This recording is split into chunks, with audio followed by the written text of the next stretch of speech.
Hello दोस्तों, मैं हूं दिनेश के वोरा। आप सबका स्वागत है न्यूज टाइम पर टॉक शोज की श्रृंखला में। दोस्तों, आज हम बात करेंगे हमारे पड़ोसी देश पाकिस्तान, अफगानिस्तान और भारत के ऊपर बढ़ रहे खतरों की। इस विषय पर बात करने के लिए आज हमारे साथ जो खास शख्सियत मौजूद हैं वो हैं retired lieutenant general Rameshwar Yadav ji. Rameshwar ji, स्वागत है आपका। जय हिंद। लेफ्टिनेंट जनरल रामेश्वर यादव जी भारत सरकार में भारतीय सेना में उच्च पदों पर कार्य कर चुके हैं और डॉक्टर जनरल इन्फेंट्री और राष्ट्रीय राइफल्स भी रह चुके हैं, जिनके जिम्मे शायद भारत की जो सीमा पर जो सुरक्षा है उसकी जिम्मेदारी होती है और उसको उन्होंने बखूबी निभाया है। आ, हमारी हमारे सैनिकों का जो शौर्य है, जो उनके बलिदान है, इन्हें कौन याद नहीं रखेगा। सब लोग याद रखेंगे, उनको नमन करते हैं, सलाम करते हैं। जनरल साहब, स्वागत है आपका। खतरे तो बढ़ रहे हैं भारत के ऊपर और कई कोणों से, कई दिशाओं से बढ़ रहे हैं। दिशा और दशा क्या उभर कर आ रही है? आपकी पहली टिप्पणी है। देखिए, बड़ा आपका जो सवाल है बड़ा इंटरेस्टिंग है और इसका स्कोप जो है काफ़ी वाइड है। जी आपको थोड़ा ज़्यादा बारीकी से अगर हम देखें, जी आपके सवाल का जवाब तो यही है। अफ़गानिस्तान में इस वक़्त जो हो रहा है, जी उसके ऊपर पूरी दुनिया की नज़रें हैं।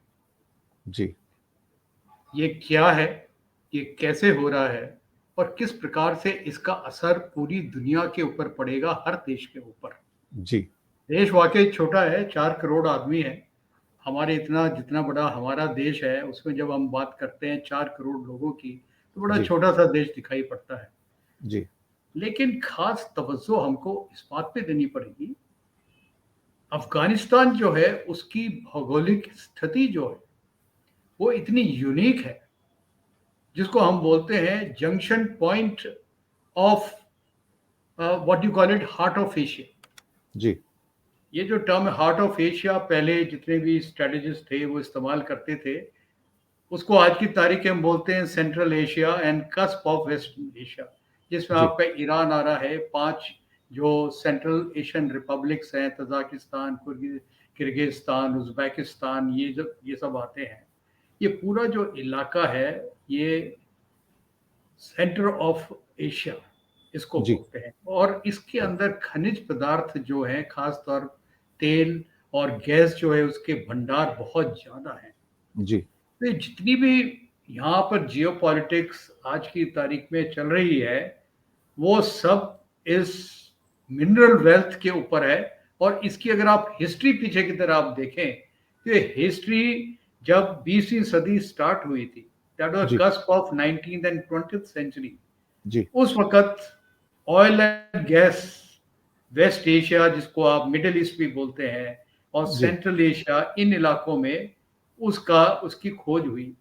जी वो एनर्जी का एक ज़रिया बना और उसके बाद एनर्जी रिसोर्सेज जो हैं, दुनिया जी भर में जहाँ पर भी हैं, they became very, very important for geopolitical reasons. जी सो अफ़गानिस्तान जो है आज की तारीख के अंदर, इसकी जो इम्पोर्टेंस है, ये इसकी भौगोलिक स्थिति की वजह से है कि ये ऐसी जगह पर बैठा हुआ है जहाँ पर वेस्ट एशिया और सेंट्रल एशिया दोनों मिलते हैं। जी एक तरफ चीन मिलता है, उसके बाद नीचे दक्षिण एशिया जो जिसमें पाकिस्तान और भारत और पुराना ओल्ड ब्रिटिश इंडिया था, वो सब मिलता है। जी तो ये भौगोलिक स्थिति की जो अहमियत है, उसकी पूरी मानता है या उसकी इम्पोर्टेंस है, जिसकी जी वजह से ये सब कुछ हो रहा है। जनरल साहब, थोड़ा सा राइट अलाइन हो जाइए, काफी आप फ्रेम से थोड़ा सा राइट में। हाँ जी जी सर, हाँ जी जी, सर। हाँ जी। जी जी जी, बस थोड़ा सा आपसे प्रार्थना की मैंने। हाँ, ये ठीक है, बिल्कुल सर। सर, जो खास तौर से पाकिस्तान की पैदाइश रही है, तालिबान भी और हक्कानी ग्रुप जो ड्रेडेड नेटवर्क है, आज ये दोनों सत्ताधीश हैं। कहाँ तो दुनिया इनको बैन करती थी, इनके सिर पर बड़े बड़े 5-5 लाख डॉलर के इनाम रखती थी, और आज ये सत्ता पर काबिज है। दुनिया कैसे चिंतित ना हो सर? और भारत कैसे चिंतित ना हो? मेरे को थोड़ा हिस्ट्री के अंदर जाना पड़ेगा ये पूरी बात जी, समझाने जी, के लिए। ज़रूर, ज़रूर, ज़रूर। देखिए, जब ब्रिटिश इंडिया था, उस जी, वक़्त जब 20वीं सदी स्टार्ट हुई, जैसे पहला मैंने बताया, जी, ब्रिटिश इंडिया की जो वेस्टर्न बॉडी थी, जी, बॉर्डर था पूरा, जो कि ईरान से लगता है। तो ईरान का इलाका, वेस्ट के इलाका, सेंट्रल एशिया, इसके अंदर खनिज पदार्थ है, इनकी खोज हुई, जिसकी वजह से ये इलाका बड़ा इम्पोर्टेंट हो गया जी, ब्रिटिश इंडिया के लिए। और उस वक़्त ब्रिटेन जो था, वो वर्ल्ड की सबसे बड़ी ताकत मानी जाती थी।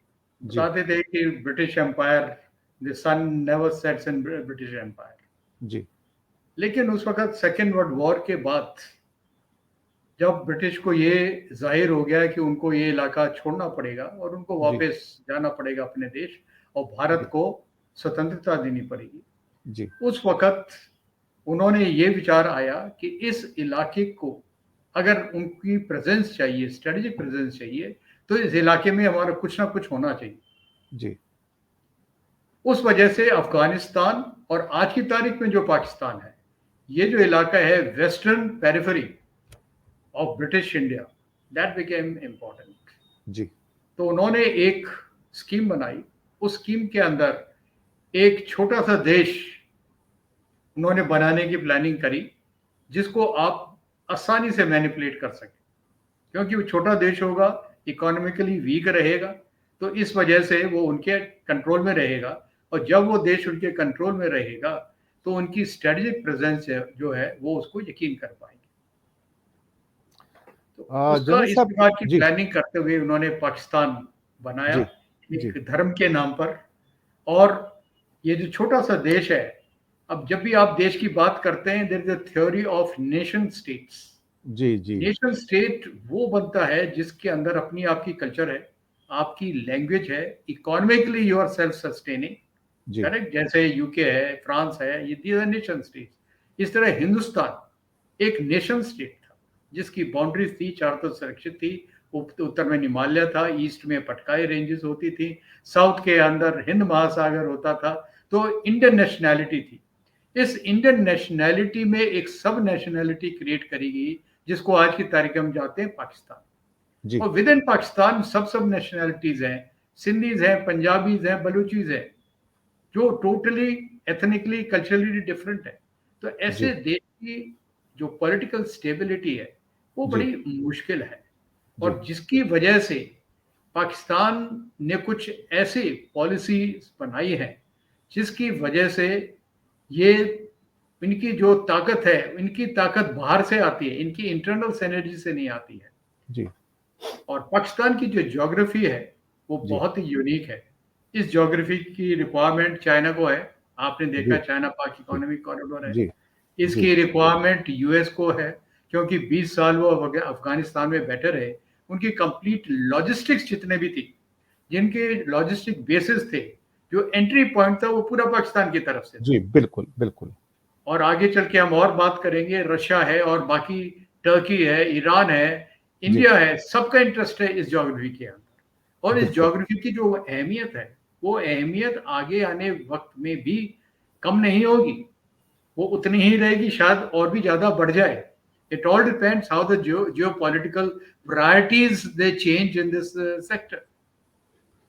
अब सरकार वहाँ बनी है, लेकिन देश रिकॉग्नाइज़ करने के लिए सामने नहीं आ रहे हैं, अपने-अपने एप्रीहेंशन्स हैं। भारत भी वेट एंड वॉच पॉलिसी के ऊपर चल रहा है।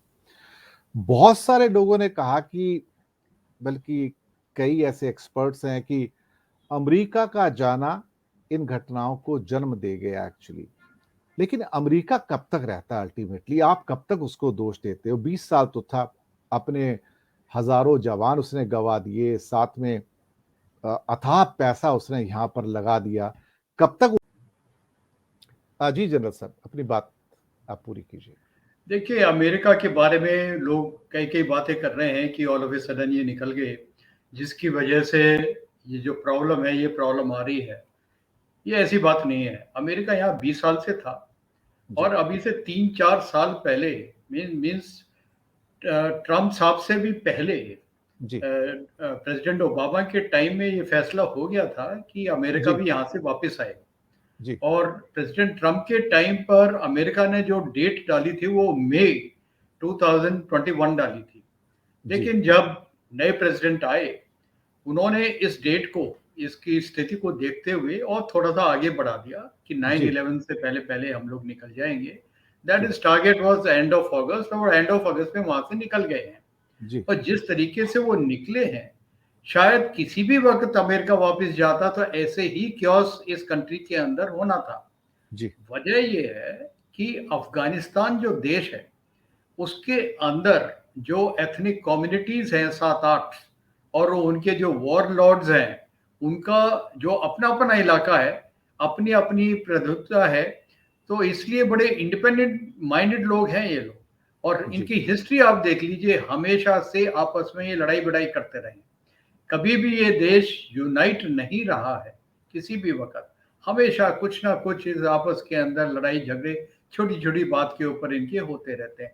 तो ये जी, क्योस जो पावर स्ट्रगल है, पावर स्ट्रगल तो किसी भी हालत में अगर अमेरिका जाता तो भी वहीं पे रहता, और यहाँ पे रहने का भी औचित्य भी कुछ नहीं रह गया था।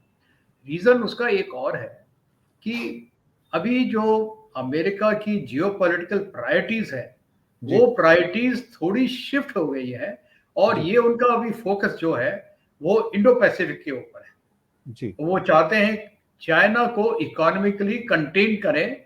वजह उसकी ये है कि ये पूरी लड़ाई इकोनॉमी की है। जी, अमेरिका और चाइना दो सुपर पावर्स हैं जो कि इमर्ज करके आई हैं। और आज जी, की तारीख में चाइना अमेरिका को बहुत बड़ी चुनौती दे रहा है। इसकी वजह से अमेरिका चाहता है कि चाइना का जो इकोनॉमिक एक्सपेंशन है, जी, जिसको जिसके लिए उनको इंडो पैसिफिक की सबसे ज्यादा जरूरत है, कि जी, उस इलाके को घेरा जाए और उस इलाके के अंदर चाइना को कंटेन करे। जब जी, इनका जियोपॉलिटिकल फोकस शिफ्ट हुआ है, अभी उनकी कोई वजह नहीं थी कि इस इलाके में रहे।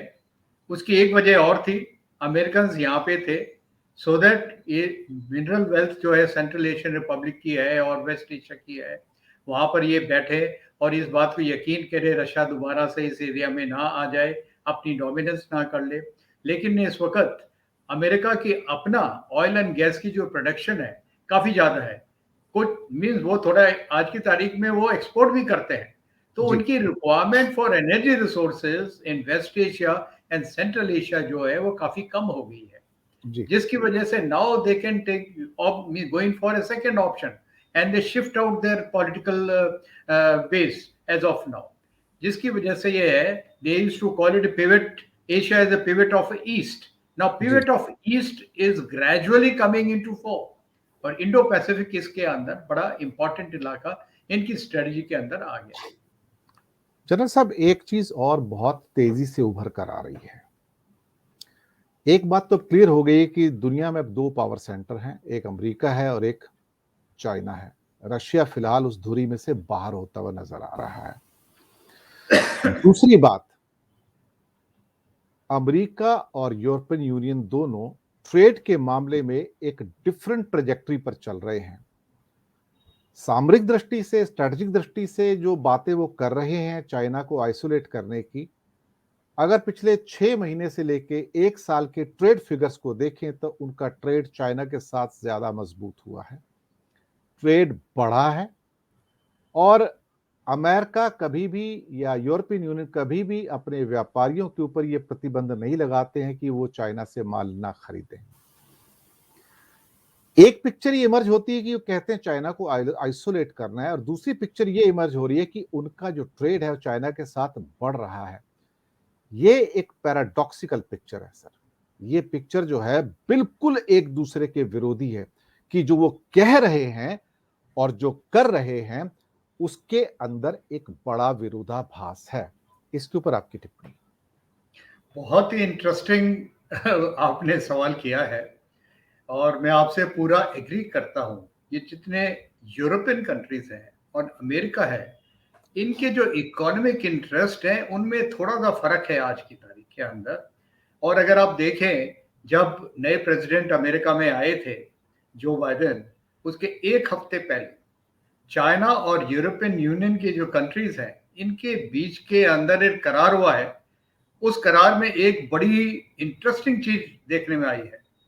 China for the first time they opened up investment from European countries, और जर्मनी है, फ्रांस है और बाकी दूसरे भी कंट्रीज हैं, उन सब ने इस बात की, इस understanding, not actually is agreement, is understanding, इस अंडरस्टैंडिंग के पक्ष में है। वजह उसकी बड़ी सिंपल है। जितने भी देश हैं यूरोप के अंदर, अगर आप देखिए तो उनकी इकोनॉमीज जो है वो इतनी ग्रो नहीं कर रही हैं, 1% 2% के हिसाब से ग्रो कर रही हैं। और अगर उनका ट्रेड देखें, जैसे जर्मनी है, जर्मनी का सबसे बड़ा बिजनेस पार्टनर वो चाइना है। दूसरी तरफ अमेरिका देखिए, अमेरिका हालांकि चाइना से टक्कर ले रहा है, वो चाहता है चाइना की इकोनॉमी जो है उनके कंट्रोल में आ जाए, लेकिन उनका जो ट्रेड डेफिसिट है अमेरिका के साथ वो भी है। तो जी, हर एक जगह पर चाइना जो है उसकी जो सप्लाई चेन है अभी इस वक्त इतनी अच्छी है। कोई भी बिजनेस है, चाहे यूरोप में हो, चाहे एशिया में हो, अफ्रीका में हो, साउथ अमेरिका में हो, उनको सिर्फ ये बतानी है कि हमको ये चीज चाहिए, वो चीज चाइना की फैक्ट्री से चल के उनके जहां पर उनकी दुकानें या घर है वहां पर वो डिलीवर करते हैं। और ये बड़ा स्ट्रीमलाइन इन्होंने किया हुआ है, और इस प्रकार से किया हुआ है उसकी जो कॉस्टिंग जो है, बिकॉज देखिए पूरा विश्व और जितने भी आम नागरिक हैं पूरे विश्व के अंदर, they are price sensitive customers. जी, उनको एक ही क्वालिटी या आपस में मिलती जुलती क्वालिटी का कोई प्रोडक्ट मिलता है तो ऑब्वियसली वो उस प्रोडक्ट के लिए जाएंगे जिसकी कीमत कम है और जिनको आसानी से अपने दरवाजे पे मिल जाए। तो चाइना ये दोनों चीजें कर रहा है, चीप प्रोडक्ट दे रहा है, अच्छी क्वालिटी का प्रोडक्ट दे रहा है और उनके घर पे तक जाके दे रहा है। So that is a kind of convenience they are giving. So obviously the European countries and US they are certainly under pressure, क्योंकि वहां पर लेबर की जो कॉस्ट है, मशीनरी की जो कॉस्ट है, बाकी ओवरहेड्स हैं जिनको आप फिक्स कॉस्ट बोलते हैं, तो वो फिक्स कॉस्ट जो है इन डेवलप्ड कंट्रीज में बहुत हाई है, क्योंकि वहां तनख्वाहें ज्यादा है, quality of living of common citizen वो बड़ा हाई है, तो हर एक चीज कॉस्टली है वहां पर। देखिए चाइना ने एक काम बड़ा चालाकी से किया और बड़ी सूझबूझ से किया। अभी से 40 साल पहले उन्होंने, जब पहली बार कम्युनिस्ट कंट्री ने और कैपिटलिज्म में अमेरिका ने उनसे हाथ मिलाया, उन्होंने उनको एक चीज ऑफर करी कि साहब अब ये मैन्युफैक्चरिंग जो है पूरे बिजनेस के अंदर सबसे कठिन काम है, सबसे ज्यादा जोखिम है, बड़ी मत्थापच्ची है, कि आप इन सबको छोड़िए, ये सारा काम हम करेंगे, आप हमें टेक्नोलॉजी दीजिए और हम अपनी फैक्ट्रीज, आपकी फैक्ट्रीज हमारे यहाँ डाल दीजिए, हम उसको प्रोड्यूस करेंगे जो आपकी कॉस्ट है उससे कम कॉस्ट के अंदर। आप सिर्फ अपने मार्केटिंग ऑफिस रखिए न्यूयॉर्क के अंदर, लंदन के अंदर, पेरिस के अंदर, बर्लिन के अंदर।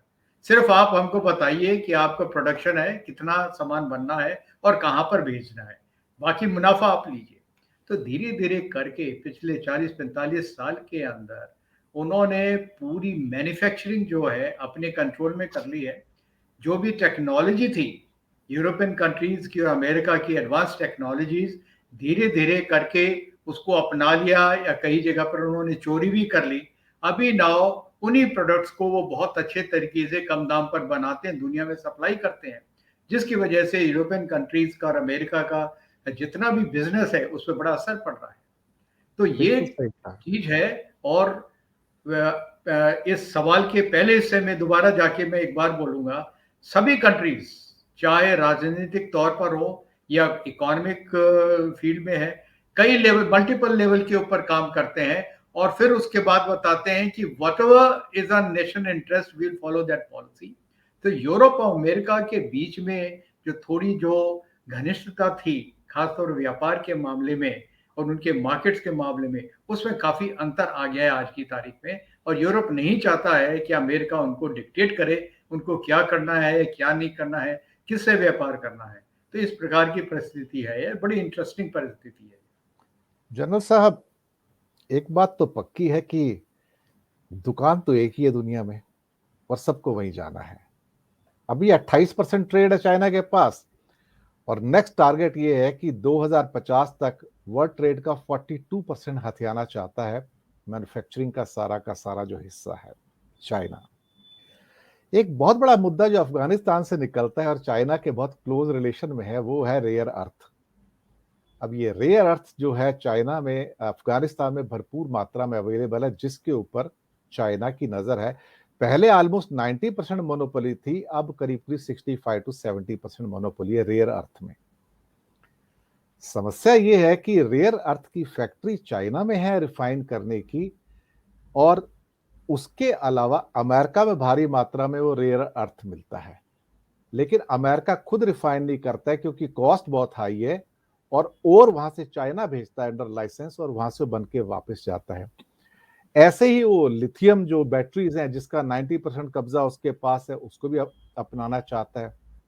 तो कहीं ना कहीं जो व्यापारिक हित कहे जाए चाइना की, या कनिंगनेस कहा जाए, जो भी आप कहें, वो तो सामने आ ही रहे हैं।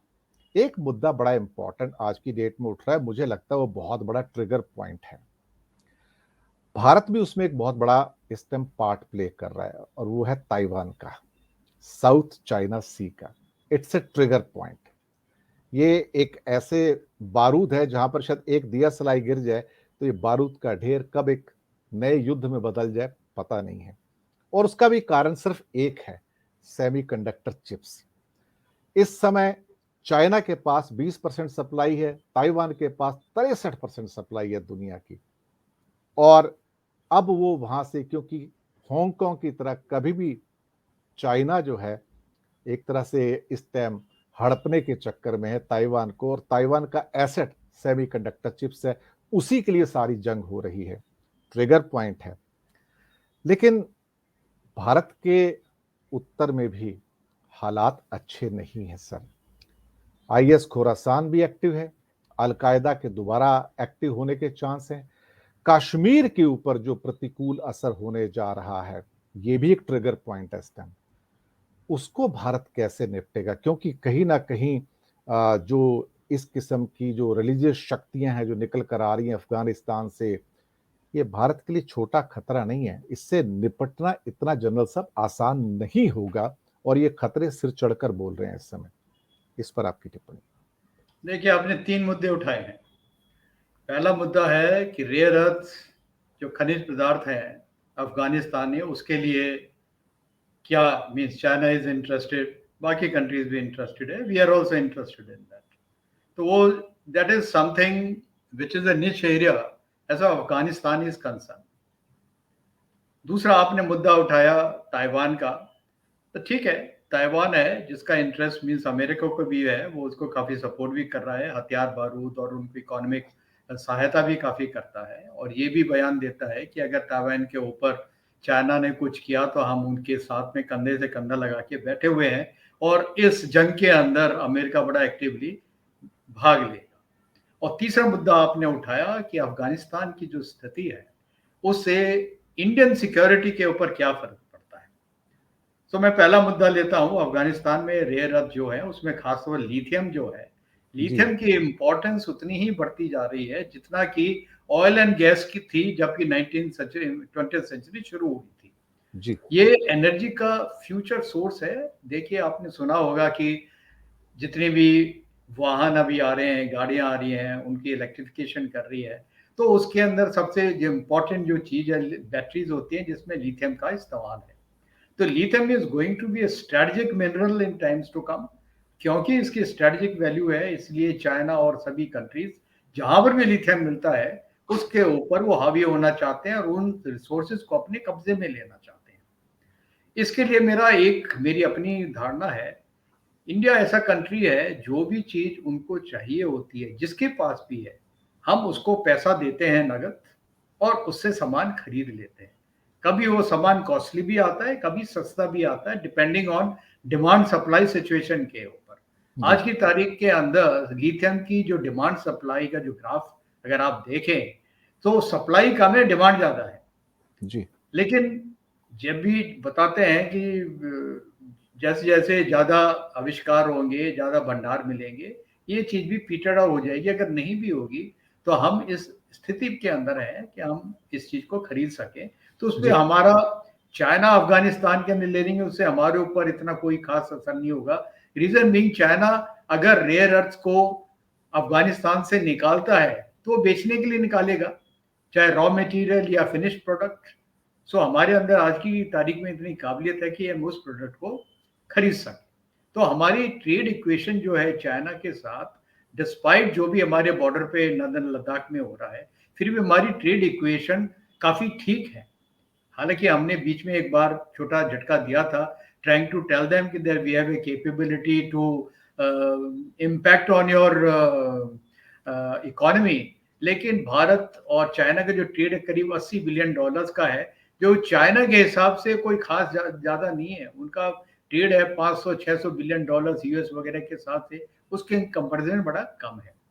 दूसरी बात आते हैं ताइवान के बारे में। मेरे ख्याल ताइवान के अंदर इंडिया का सॉफ्ट कॉर्नर जरूर है, लेकिन मैं नहीं समझता हूं कि ताइवान में अगर कोई झगड़ा फसाद हुआ वहां पर चाइना की तरफ से, तो मेरे ख्याल से इंडिया से directly India is not involve in that.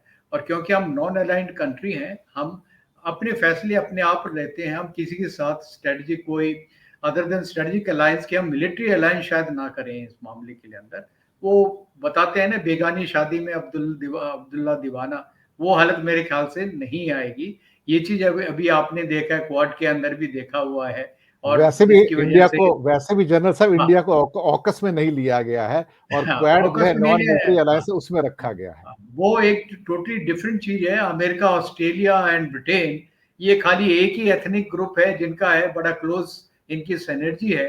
इसमें जापान और इंडिया इसीलिए नहीं है कि कल्चरली हम डिफरेंट है, और हमारा जो व्यू पॉइंट है वो ये है, क्वाड को हम सिर्फ स्ट्रेटेजिक लेवल पे रखें, अपनी सिनर्जी रखें, so that free and fair transit हमको मिले जहां भी हम अपने जहाज ले जाना चाहते हैं। और रूल बेस्ड एक मुहिम होनी चाहिए पूरे वर्ल्ड के अंदर। तीसरी तीसरा पॉइंट, बात, और जो थर्ड कि पॉइंट। बहुत अहम वाली बात है हमारी नेशनल सिक्योरिटी में, जिसमें हम भी इन्वॉल्व हैं, और मैं डीजी राष्ट्रीय राइफल रहा हुआ हूं, तो मैं समझता हूं कि किस प्रकार से कश्मीर के अंदर, खास तौर के अंदर इसका असर पड़ेगा। हाँ, एक खतरा है।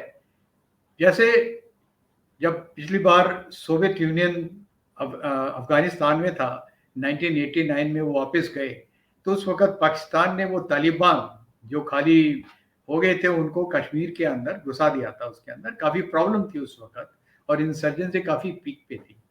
लेकिन मैं आपको और आपके दर्शकों को एक बात बताना चाहता हूँ, अभी हमारी जो तैयारी है इस प्रकार की कॉन्टीजेंसी के लिए बड़ी अच्छी है। हमारे जितने भी ट्रुप्स हैं, हमारा लड़ने का जो तरीका है, कमांड कंट्रोल है हमारा, और हमारी जो गवर्नमेंट की पूरी सिस्टम है हमारा, जिसके अंदर army is one of the system, civil administration is also a system, development of area is also system, correct. इन सबको देखते हुए वो मेरे ख्याल से खतरा जरूर है, लेकिन हम उस खतरे के लिए तैयार हैं। और मेरे ख्याल से मेरे को नहीं लगता है कि जिस प्रकार से मीडिया में भी बात हो रही है, और जो लोग इस चीज़ को ज़्यादा समझते नहीं हैं, वो समझते हैं कि तालिबान आ गया तो बड़ा मुसीबत आ जाएगी। ऐसा कुछ नहीं होगा। हम जी। बहुत सक्षम हैं, और 1990 से 2021 में इंडियन आर्म फोर्सेस जो है उनका, उनकी जो तैयारी है, उनके जो आर्म्स एम्युनिशन है, उनके लड़ाई करने का जो तरीका है, उसमें बहुत ज़्यादा इम्प्रूवमेंट है।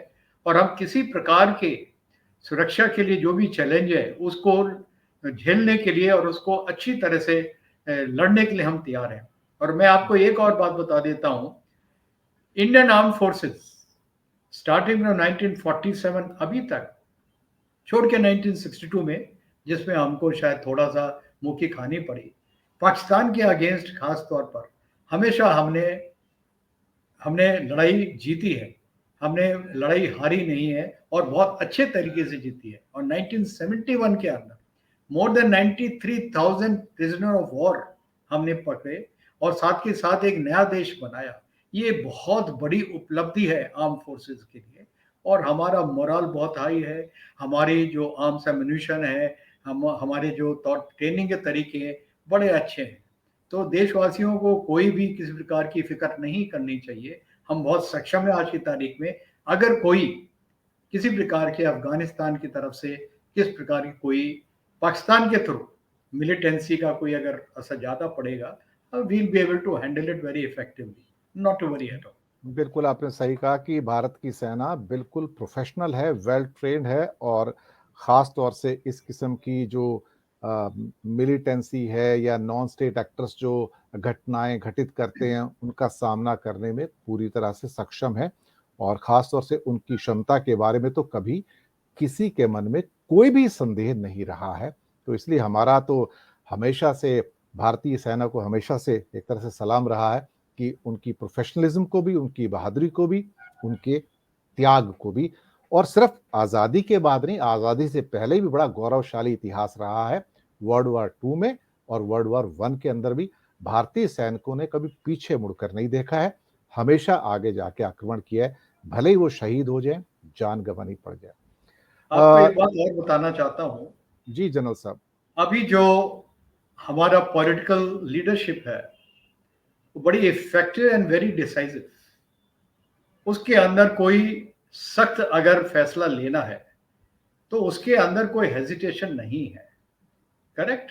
हमेशा सभी सरकारें अच्छी रही हैं और प्रेजेंट जो सरकार है is very decisive and very effective. आपने देखा होगा बालाकोट की स्ट्राइक हमने करी थी, उससे पहले सर्जिकल स्ट्राइक हमने करी थी।